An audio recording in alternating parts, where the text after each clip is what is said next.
আসসালামু আলাইকুম। স্বাগতম জানাচ্ছি আরও একটি নতুন ভিডিওতে। নিয়ে নিচ্ছি কিছু পুঁইশাক। পুঁইশাক তো সবাই রান্না করতে পারে।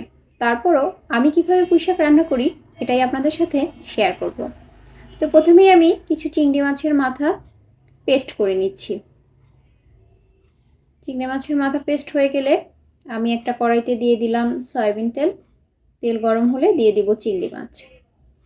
চিংড়ি মাছগুলোকে একটু নেড়েচেড়ে ভেজে নিচ্ছি। চিংড়ি মাছ ভাজতে যদিও বেশি সময় লাগে না, অল্প সময়তেই চিংড়ি মাছ ভাজা হয়ে যায়।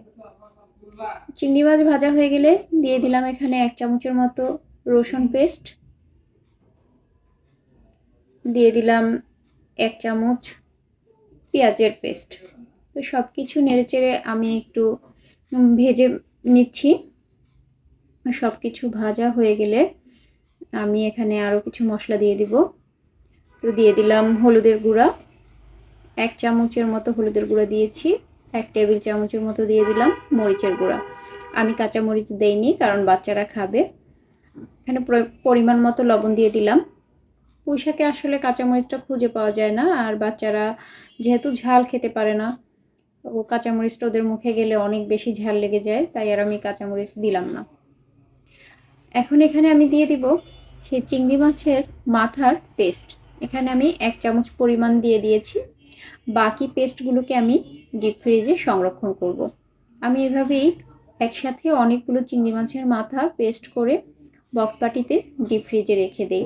প্রয়োজন মতো একটু একটু করে বের করে আমি যে কোনো শাক বা কচুরলতিতে দিয়ে থাকি। তো আমার সব মশলা খুব সুন্দরভাবে কষানো হয়ে গিয়েছে। এবার আমি সর্বপ্রথম পুঁই শাকের যে ডাটাগুলো দিয়ে ভালোভাবে একটু নেড়েচেড়ে মশলার সাথে মিলিয়ে নিচ্ছি। আমার মেয়ে এসে বারবার ডিস্টার্ব করতেছিল মোবাইল নিয়ে যাওয়ার জন্য, তো এজন্য ক্যামেরাটা বারবার একটু নড়ে গিয়েছে। এজন্য আমি আন্তরিকভাবে দুঃখিত। আমি সামান্য একটু পানি দিয়ে 2 থেকে 3 মিনিটের জন্য ঢেকে দিলাম। ও ঢাকনা তুলে আমি একটু মশলার সাথে আবারও নেড়েচেড়ে দিলাম। এবারে আমি পুঁইশাকগুলোকে দিয়ে দিব। আমি বেশ কিছু পুঁইশাক দিয়ে সব কিছুর সাথে একটু নেড়েচেড়ে মিশিয়ে দিব। এই পুঁইশাকগুলো মিশানো হয়ে গেলে আমি বাকি পুঁইশাকগুলো দিয়ে দিব। পুঁইশাক আমার খুবই পছন্দের, শুধু আমার না, আমার বাসার সবারই খুব পছন্দের। তবে পুঁইশাক একটু দেখে কিনতে হয়, কারণ অতিরিক্ত সার দেওয়ার ফলে পুঁইশাকের আসল স্বাদটা আসলে আর পাওয়া যায় না। আবার অনেক সময় দেখা যায় রান্নার পরে একটু তিতকুটে ভাব হয়ে যায়।